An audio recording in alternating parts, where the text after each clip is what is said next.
Hello, ladies and gentlemen, wrestling fans of all ages, and welcome to the premiere episode of the Ringside Seat Podcast, the only podcast that gives you the best seat in the house, no matter where you are. Thank you for joining us. I'm Phil Nunziata. I'm Billy Hornby. And I'm Jake Cameron. Thank you for joining us here. First, I want to thank Spreaker.com and National Sports Radio for allowing us to broadcast on their channel.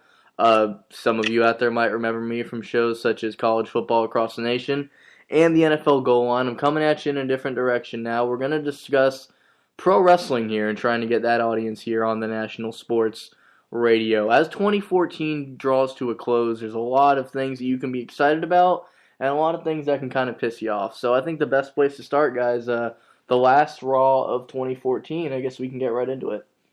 It was best Raw, I think, in quite a while. A lot of promos, good action.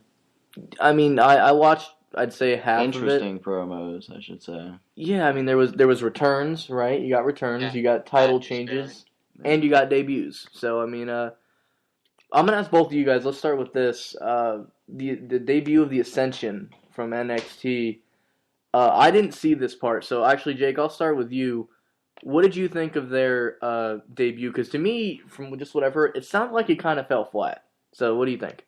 It was flat. I mean, in NXT, the Ascension got they were super over. Like there were signs that said "We will rise" and the Ascension shall rise. Nothing like this, and the Ascension just. I think they just picked on the wrong team because Miz and Mizdow just lost the tag team titles it seems like 6 hours. 6 hours later. In reality, it's like an hour ago. But you know what? It was kind of a flat debut, and I kind of expected them to. I kind of expected a bigger pop, but I guess it just didn't happen. Yeah, I gotta agree with you. I hate to say it, like the anticipation was there, but because debuting them against a team that already fought in the night. Like that, it's just made him look so weak. Like Miz didn't even get in the ring, and Mizdow took the fall, which is worse because Mizdow is like super over. As much as I hate to admit that. On a side note, speaking of Mizdow and Miz, like now that the Ascension's there, they're obviously going to go after the Usos, who so they had a face to feud with them. Like what's to happen to Mizdow and Miz? Well, I think before we get into that, like, 'cause that's like a quick little topic. I'll be the first to admit, and Billy will laugh when I say this because he knows this. I don't like the Ascension. I don't get it. It's too generic. I mean, me and Billy go to NXT just about every available time that we can. They have their following in NXT, which is fine because they saw them go from the beginning to the end. Again, I didn't see this debut. I stepped away from the TV because I guess their match was not very long. So is that when I missed it? Typical Ascension match. Squash match, right? That's the first thing. In NXT, they fought nothing but jobbers. They had 2 or 3 matches against tag teams that were actually on the roster. And so I rewatched it on WWE.com, and then I read the comments, and everybody was either "Who is this?" or "Road Warriors knockoffs." Like those are the 2 best comments. I guess it makes sense for the Usos to win the title back because Miz and Mizdow are supposed to be heels in the way that, like, Mizdow doesn't get the spotlight. So, Miz is such a heel that it overshadows them both. So, I guess Ascension is going to be face, which doesn't make sense because they've never really been a face. No, they're not going to be face. They're heel, I would think.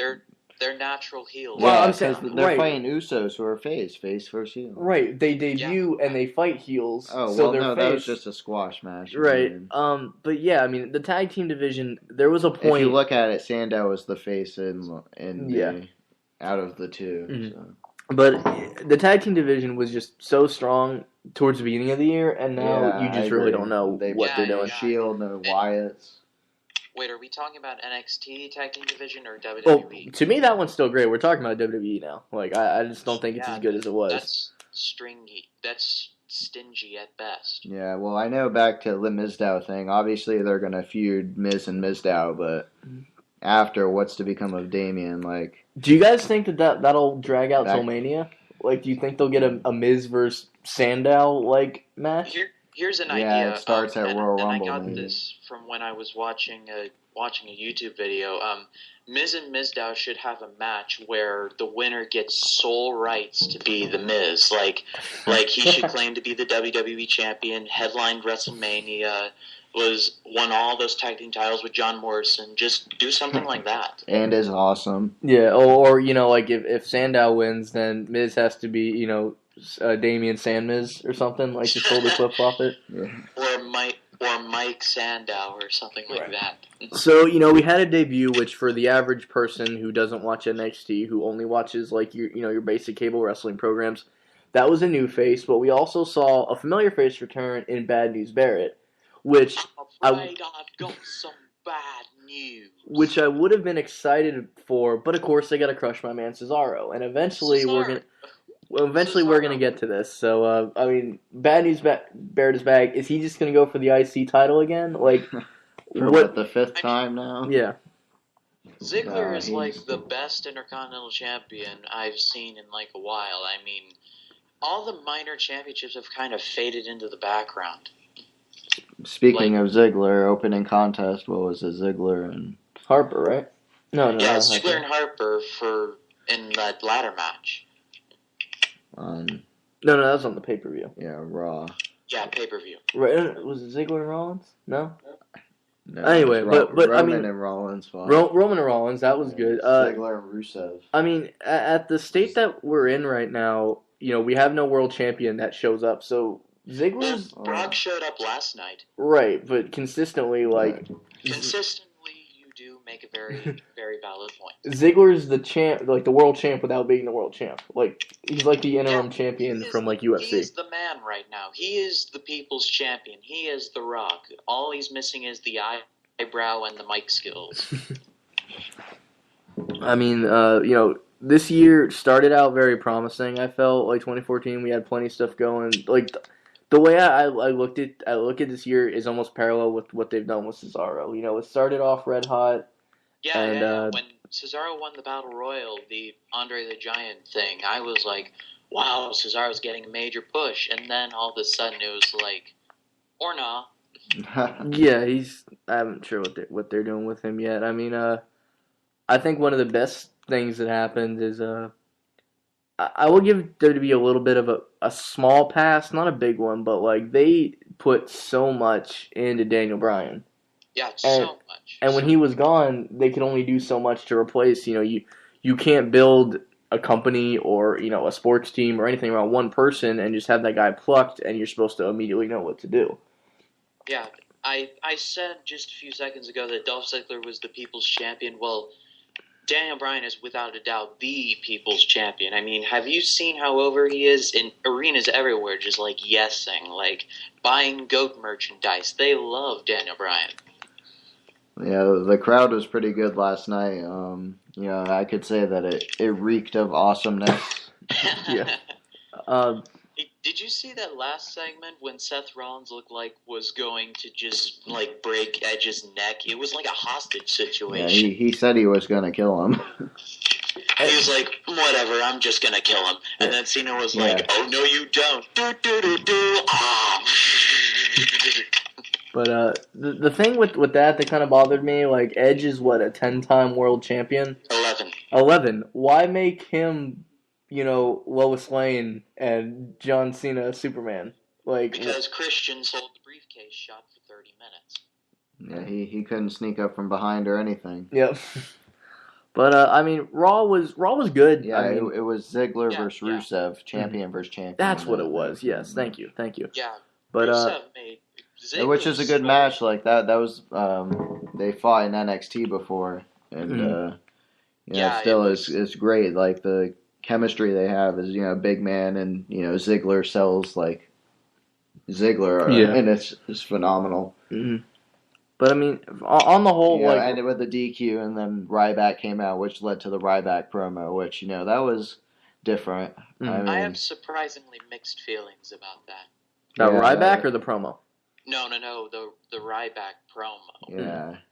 I mean, it felt like it was unscripted, which is a change of pace, which I like that. Mm-hmm. It was kind of like, here, take the ball, see if you drop it or run with it. Mm-hmm. half of me is like, okay, this is pretty good. He's actually saying why he is here.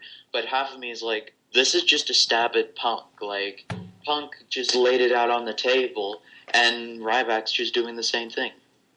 Well, the thing with Ryback is he needs to tread very carefully because whether what Punk said is true or not, Ryback got in, trouble of his own, which is why he got kind of put on the back burner, and they're finally giving him another shot. So, he pretty much needs to do whatever they ask him to do at this point, if he wants to keep his spot in the company. I mean, I don't mind him being there because you're always going to need that big guy, and, we can only deal with a few more Big Show and Mark Henry feuds. Well, you think he's going to fight Rusev? You think he's going to beat him? You think he's going to be next U.S. champ?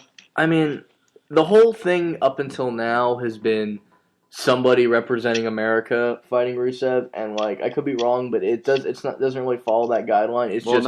Ryback said last night. He said this isn't going to be a guy America versus Russia thing. This is going to be a big guy kicking another big guy's ass thing. Right. So I mean, I guess it would help simply because of again, it's a change of pace because we've had 4 U.S. versus Russian things. Back to back. Jack Swagger twice, right? Yeah, Swagger falling on his face. Yeah, which I understand they're building up Rusev, but that first time when they had him feuding with Rusev, that was the biggest pop for the first time ever. Somebody cared about Jack Swagger. Yeah, they should have did a reverse. I think we talked about this before. Yeah, he should have Big Show, Mark Henry, and then Swagger, and Swagger beat him after he beat Big Show. Bigger guys, because me and Billy, for example, we went to SmackDown in what was that July, late July. Battleground. Yeah, right after Battleground, and they had a Swagger actually won via countout, and just seeing the crowd on the main event. Yeah, on main event, which because they taped that before SmackDown, and people cared. The thing with that is you make somebody care about this guy wasn't this over when he was world champion, so you got to do some stuff with him or while when you he can. won when he was at WrestleMania when he won the Money in the Bank. Money in the Bank. Yeah, none of that stuff. That's when he got arrested. But right, but on the whole, I think if this is a sign of things to come, speaking of Jack Swagger, he fought Luke Harper on Raw, which is and squash Harper match. Won, and some of his lunch fell into his beard. He's in the not getting pushed phase. Right.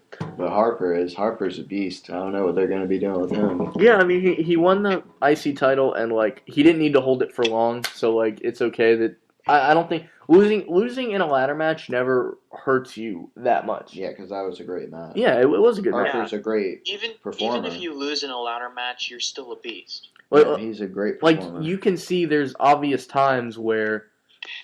we need to get the belt off of you, but we don't want you to lose little to any of your momentum, to ladder match. Mm-hmm. So, with Bo Dallas in NXT, he lost it, and, he lost his momentum later when he, was running around full sail from security because he was getting kicked out of NXT. That was different.